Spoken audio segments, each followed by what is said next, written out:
Welcome to another edition of Wellness with Will. My name is William, last name Lehong. We are at the Mongi store here at House on Fire in Malkins in Eswatini. Standing with me right now is the founder of the store, Sasha. A very good morning. Thank you so much for having us in your space. Here on Wellness with Will, we talk about everything concerning mental health, wellness, holistic wellness as it were, which is the premise of Mongi. Talk to me about where the concept for Mongi started firstly. Yeah, thank you, Will. So Mongi is a Siswati name for one who preserves. How it essentially started was, with my interest in indigenous plants as well as traditional medicine. So I looked at how to integrate, modern day sort of wellness and what we already have here at home, basically looking at age-old healing techniques and how to make that accessible to people who wouldn't otherwise know where to source traditional medicines, naturally derived medicines. So that's how really Mongi started to come about. And it's very methodical because you also talk about rewilding as part of your ethos when you're explaining what Mongi stands for and does. What does rewilding mean exactly? So basically with traditional medicine, when I say traditional medicine, I'm looking at medicine that is native to here in Southern Africa and predominantly uses indigenous flora, so your botanicals coming from the plants. And what you find is that a lot of that is being over-harvested in the wild. So you'll get a lot of trees that are now going extinct because they're over-harvested for medicinal uses. The rewilding part of Mongi is looking at the conservation aspect. So looking at how we reintroduce those trees back into the wild. How do we actually look at, preserving seed and being able to plant back into the natural habitat, and also regulating how things are harvested in the wild, or what you call wild foraged medicinal plants. So the rewilding aspect of it is looking at basically continuity to have these plants accessible to future generations so that they can continue to use them medicinally. Right, and speaking of that medicinal approach and obviously solution to that problem, can someone come in and say, listen, I've got a headache, but you would know that the manifestation of that headache essentially comes from either some anxiety of some sort, but it's now representing itself physically as a headache, or it could be stress related, right? So are you able to then give advice on that note to people that come into the Mongi store? Yeah, no, absolutely. I think that is actually vital. We're not a dispensary, if you may. So, it's a holistic approach. If somebody comes and says, I have a headache, you really want to get into the nitty-gritties of, the lifestyle, who are you? How do you live? What is, bothering you outside of the symptomatic headache that you have?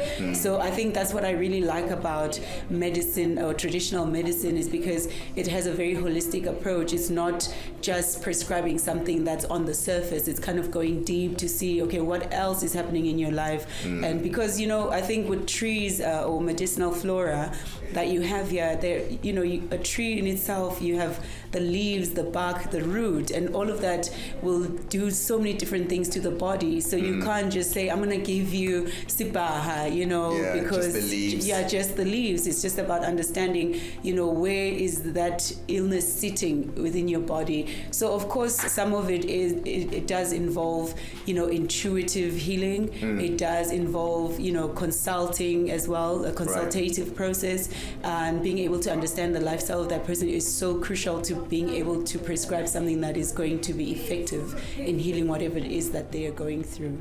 I love that so much. Let's talk about the product range. So you come into the Mongi store, maybe you don't have a headache, but you are wanting a wellness product that can help you with one or two or three things. Where do you start off with your customer? Where do you take them? I always believe, that this is spirit work. And people that come in here are drawn by something.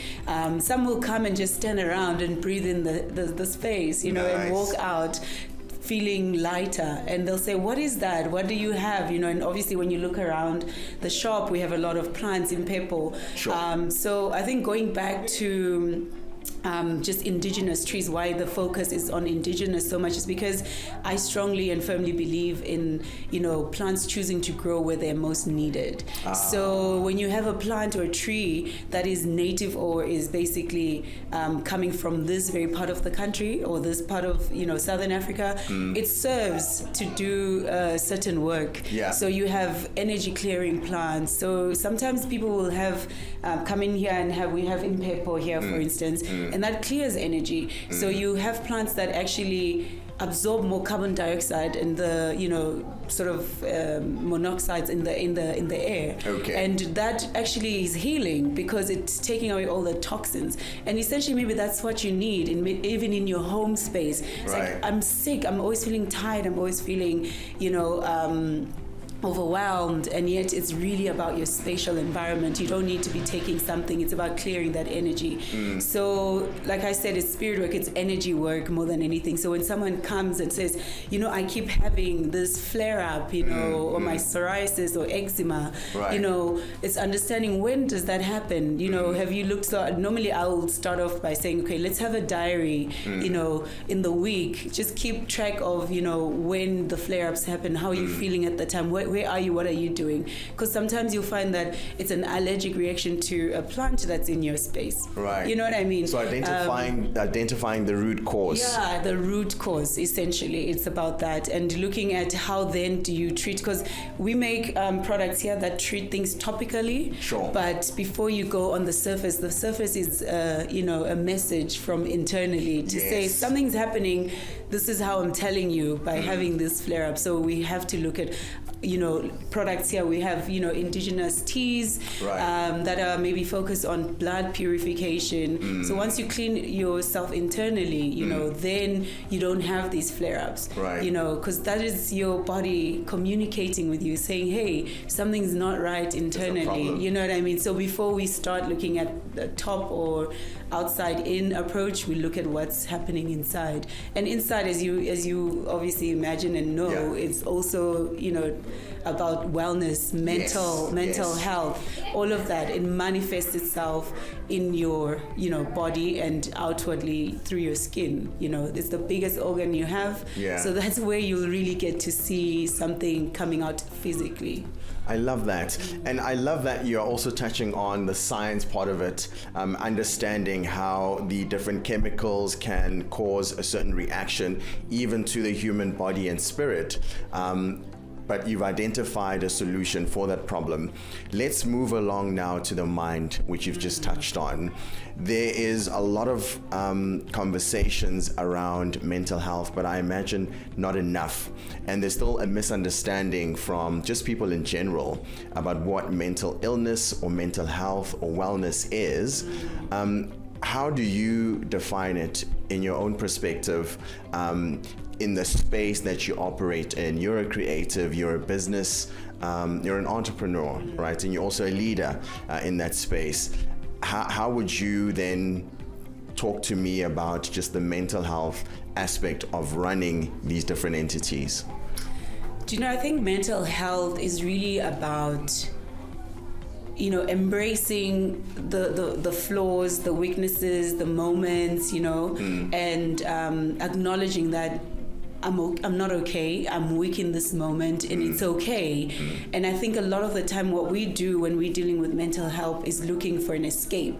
There's that escapism where you're thinking, I'm stressed, I need to do this to de-stress. But actually, I feel like looking after your mental health is actually having an intimate, relationship with yourself, with your mind, and how it works, and the things that are, going on in your mind, and being able to sit with them, becoming comfortable with those, thoughts, or those invasive thoughts, you may call it, but being able to sit with them and actually give them space to work and do their thing, and then actually be able to say, okay, I I understand now. This is why I'm overthinking this. But it's okay to sit with it. Like it's like sitting in your pain, sitting in your hurt, allowing it. If I want to bawl my eyes out, I can do that. It's okay. But like express it. Don't find a way to compress it, you know. Right. And introspection is very scary for a lot of people because it then brings up perhaps traumas that have not been dealt with at a certain point in our lives.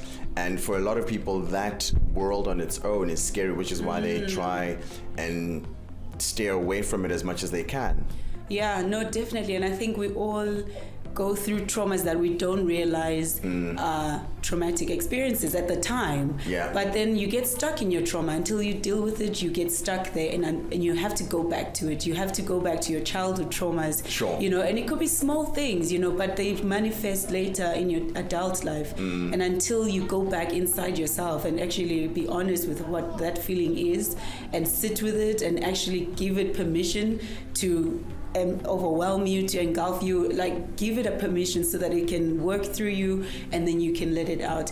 I think obviously it helps, you know, therapy is a very good way of dealing with, you know, mental health issues, because sometimes essentially it's just looking for an outlet, right. You know, and a lot of the time, you know, like for me personally, when I feel I'm very like I'm an empath, you know. I'm very energy driven, and I work with energy. So when I need to sort of decompress, I have to go out into nature. Right. And I'm not going there to heal. Essentially, I'm going there to sit with my thoughts and be present and have an uninterrupted, you know, space where I can sit with it, you know, and I have everything around me that gives me that platform, that actually encourages it and gives me that space to actually deal with it in a quiet way, because sometimes the noise is too much. And I think a lot of people would benefit in just taking time out, not to say I'm going to escape away from the noise or my problems here, but to say I'm going to meet my problems in a quiet space. Sure. Yeah. And ultimately that will then give you a solutionist thinking and even approach, right? Because if you are stuck in the problem, you're looking at it from a certain set of eyes, and you are able to take yourself out of the problem and have a complete, call it big picture view of whatever it is you're dealing with at that moment.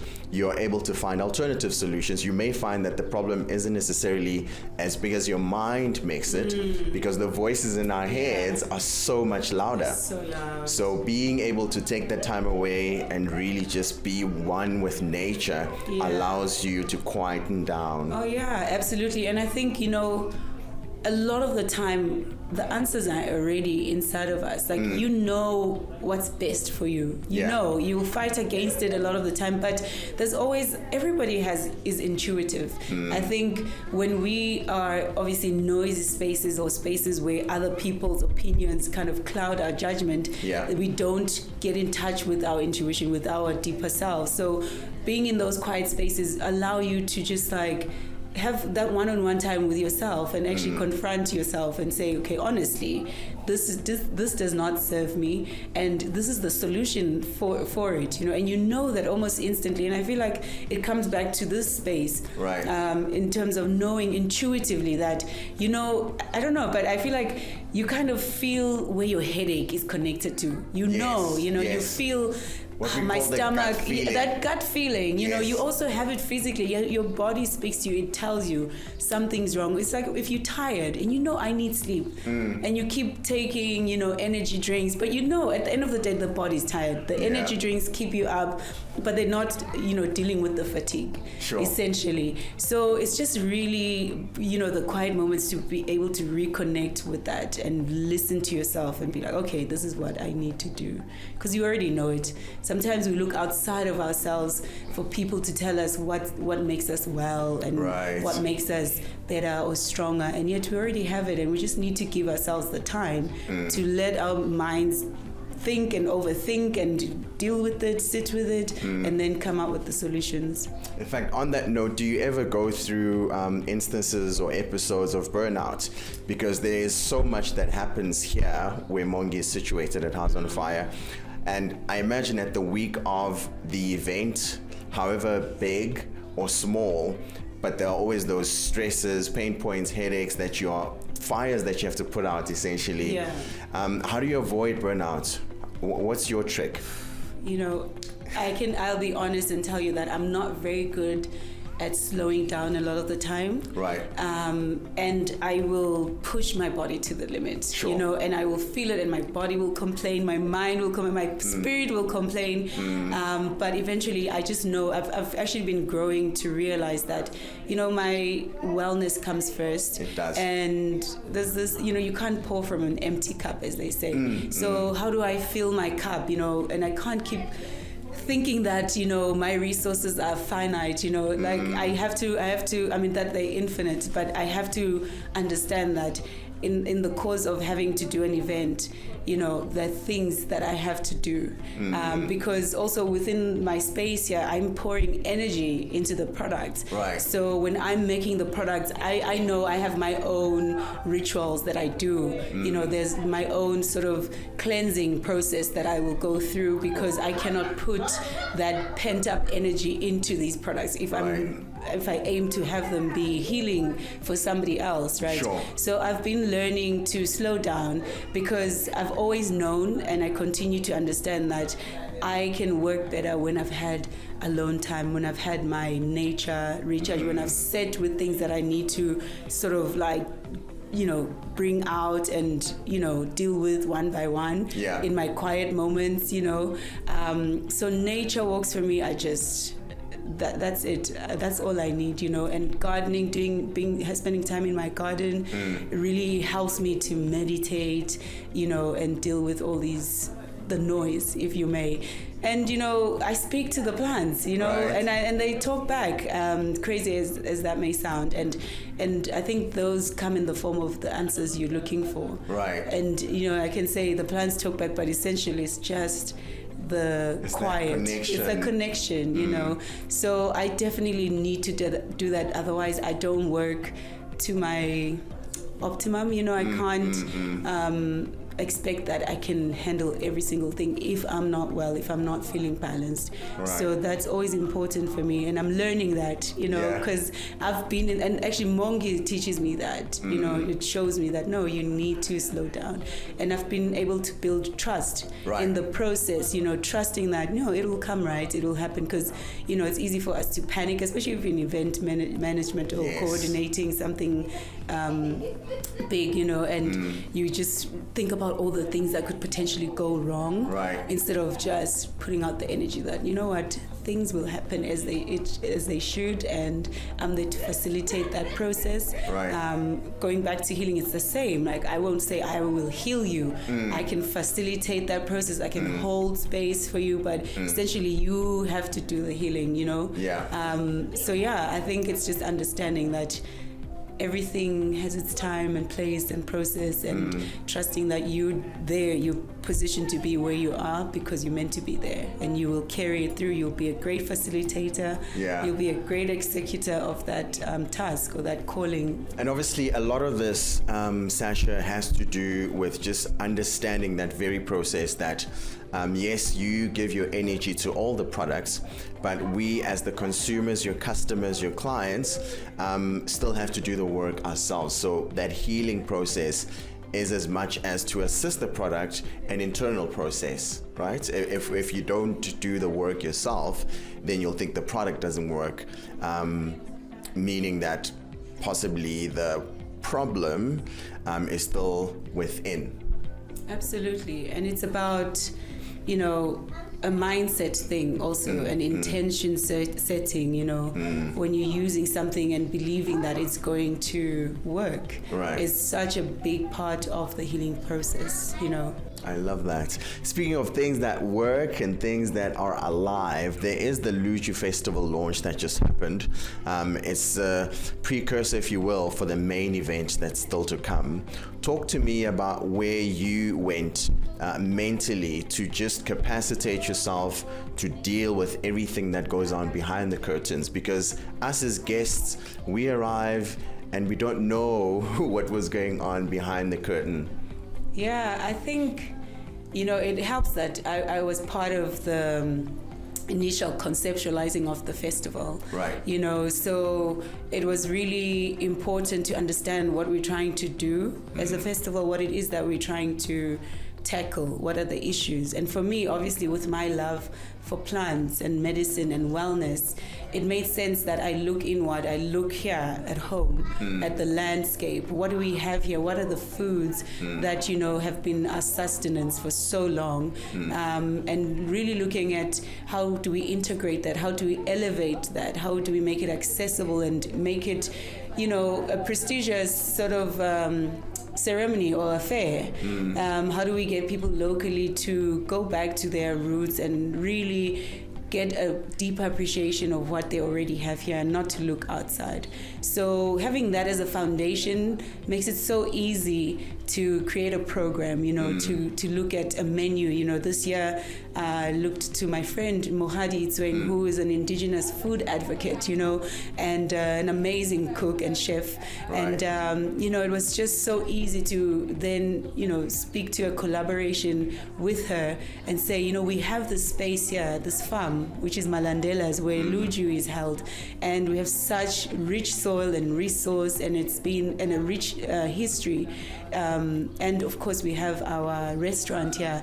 How do we bring that here and have it long term, even outside of the festival? Where do people come and experience what we're trying to cook up, you know, within the festival borders? But it was so easy to be able to do that, and then working together to create a dish and a menu overall that people can, that tells a story, you know, and people can relate to. So it's been a, I won't say it's been a difficult journey, to be honest. Sure. It's once you have the foundation and you really know what it is that you're trying to achieve, and especially if the resource is here, it's within reach, you know, and you can find it in abundance, it makes it so much easier.